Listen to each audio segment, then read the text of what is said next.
It's 2 a.m.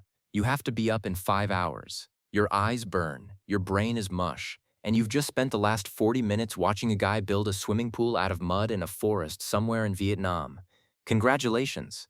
Your brain is doing exactly what it was designed to do, just not for this century. See, your brain thinks it's still 10,000 years ago.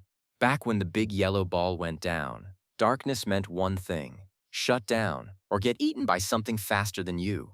So it built a system, melatonin, your internal "we're done here" signal, tied directly to light, sun down, melatonin up, sleep, survive, repeat. That system worked perfectly for about 99% of human history. Then we made a mistake.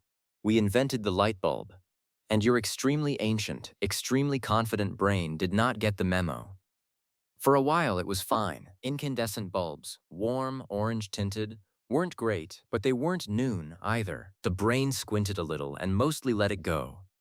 Then came LEDs, cheaper, longer-lasting, and emitting one very specific frequency of light, blue. The same frequency as midday sunlight. When that hits a receptor in your eye called, and I'm going to say this once, the intrinsically photosensitive retinal ganglion cell, your brain doesn't think late night winding down. It thinks July afternoon, get moving.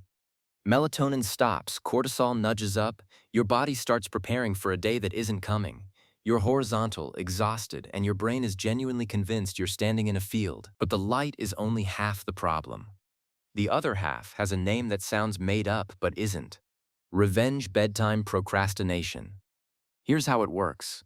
Your whole day belonged to something else. A job, a class, a schedule someone else designed.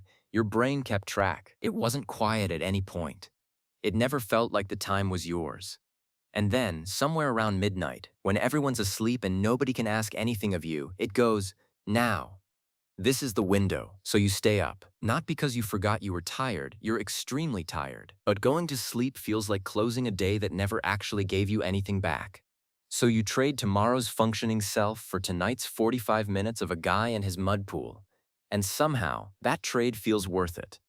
It isn't irrational, it's just expensive. Now the easy takeaway here is, screens bad, sleep good, try harder. But that's not quite right either. Blue light is real, but it's one input. People sleep terribly without screens. People sleep fine with them. What the light actually does is raise the threshold. It makes sleep harder to reach, not impossible. The revenge procrastination piece is similar. Putting the phone down earlier doesn't fix a day that had no breathing room in it. So there you are, 2 a.m., eyes burning, watching international mud construction because your brain thinks it's noon, and also because it's owed something. The yellow ball went down hours ago. Your brain just hasn't noticed yet.